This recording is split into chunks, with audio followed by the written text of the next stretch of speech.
Hello and welcome to Bollywood Spy. This is me Arshi and that's Pratik and that's Disha. That जो आप लोग को पता है. So सबसे पहले मुखड़े पे मर गए. मुखड़े पे मर गए.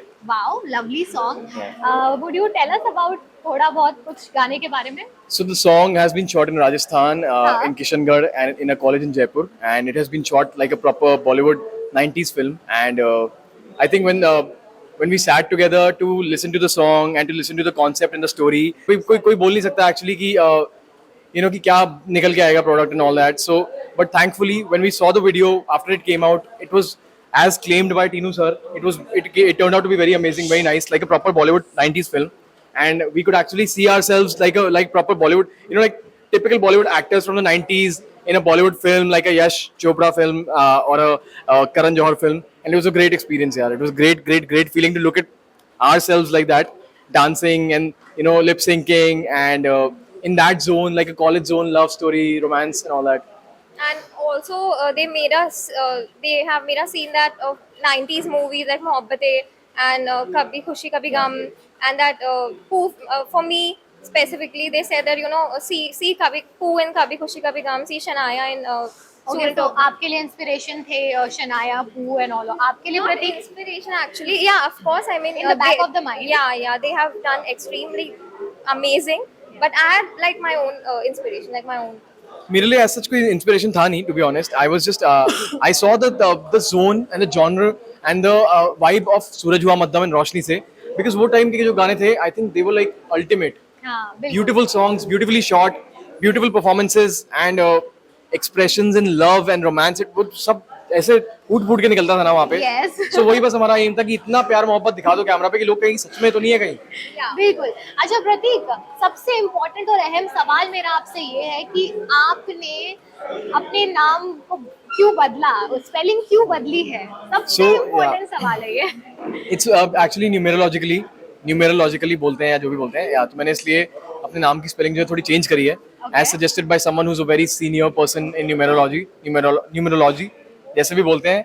तो उनसे मैंने रिकमेंडेशन लिया था and he told me that जो मेरी स्पेलिंग थी वो बहुत अच्छी थी, बट उसको और बेटर करने के लिए अगर आप चाहते हैं तो आप ये भी यूज कर सकते हैं. तो मैंने कहा एक बार ट्राई करके देखो क्या हर्ज है ना यार, because it's not taking away anything from me. So I tried and I am actually going strong with it and it's actually पहले मैं खुद थोड़ा बिल्कुल श्योर नहीं था, बिकॉज मेरा नाम जो है यार, नाम एक ऐसी चीज होती है जो लोग जानना चाहते हैं. मैं उनको भी बोलूंगा नाम, मैंने ये स्पेलिंग जो है अभी तक अपनी जिंदगी के 30 साल इस्तेमाल किया है. सडनली उस नाम को चेंज करके, स्पेलिंग को चेंज करके दूसरी स्पेलिंग यूज करना मेरे लिए भी इजी नहीं है. बिल्कुल. एक्सेप्ट करना इजी नहीं है, क्योंकि उस नाम से मैं इतना, मेरे को प्यार है, इतनी मोहब्बत है उस स्पेलिंग से. सडनली बहुत लगता है कि जैसे पहचान ही बदल गई है. रात को मैं सोया उठे कोई और उठा कोई और है, एंड वो इंसान ही मर गया ऐसा लगता है. बट नहीं, ऐसा कुछ नहीं है. I think I am accepting it and I think it's I have full faith and it's जो भी है सबसे बेहतर हो रहा है और बेस्ट हो नाम रहा है. चेंज करने के बाद सबसे अच्छी चीज क्या हुई है?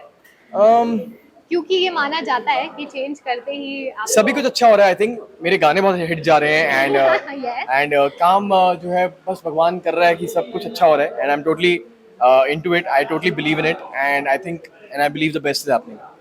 अमेजिंग.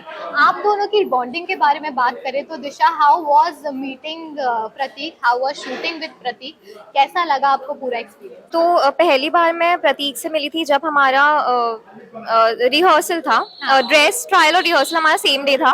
तो I saw him and I was like he like looks really decent. When he वो कॉन्वर्जेशन जब हमारी हुई तो I think there was no ice to break. I mean we were so comfortable, so effortless, और वो चीज screen पर भी दिखी. And I think it's very बहुत इंपॉर्टेंट होता है एक्टर्स के लिए to get comfortable with each other. True that.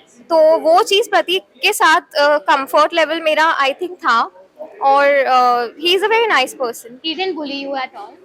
He keeps teasing me every time, every single time, be it on set, off set. He treats me like a kid, yeah. Are you taking the advantage of being senior? No not at all. ऐसा नहीं है, but यार No. It's not that. He didn't come up with that superior that. But वो ऐसा नहीं है. मतलब he teases me like कि just look at you, yeah. अरे बड़ी हो गई like that. थोड़ी मस्ती करते रहता हूँ मैं अपनी बात में. बिल्कुल. Jokes. Pratik, also I wanted to know, Nagin 6 went off air. Oh. You were in the show. Yeah. And आपकी प्रथा की शादी and all of those. प्रार्थना की शादी and all. Of course वो प्रार्थना आगे चलता ही रहा है. तो since it's going off air, क्या मैसेज है? What would you like to say? I am totally sure that it would be very emotional for the entire cast and crew because it's been so long. नागिन पहले जिंदगी में आज से पहले कभी 6 महीने से ज्यादा नहीं चलता because it's a show कि वो बनाई इस तरीके से कि वो सिर्फ 6 महीने तक ऑन एयर जाता है बिल्कुल। and इस बार 1.5 साल चला है. I'm sure the entire cast and crew who worked in the show since the start, it will be very emotional for them. बहुत emotional होगा. And एकता मैम को तो hats off है because she's pulled off this entire show so effortlessly and so amazingly भाई.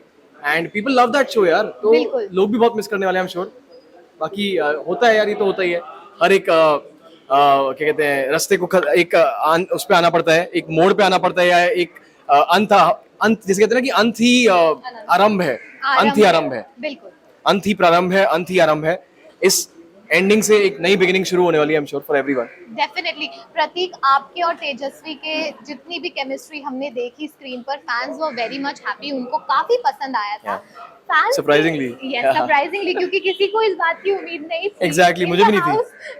मैं तो हंसता था तेजस्वी के साथ भी यार कि ये देखो कैसे हो सकता है मतलब. एंड या They मतलब wanted you back as well. या चाहते थे कि वो आप वापस आए. तेजस्वी के लिए क्या message? God bless her, yeah. She's working very hard in life. I think God bless her with all the love, all the success, and all the luck. And yeah, always keep working hard. She's gonna do it.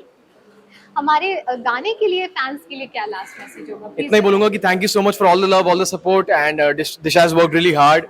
तो उस गाने को, उस गाने, या entire team has worked really hard. उस गाने को आप ऊंचाइयों की दिशा पे लेके जाइए और उन ऊंचाइयों की दिशा पे लेके जाइए जहाँ से बस ऊंचाइयों तक ही पहुँचते रहे वो. Same Same. बहुत रील्स बनाओ, शेयर करो, लाइक करो, प्यार दो.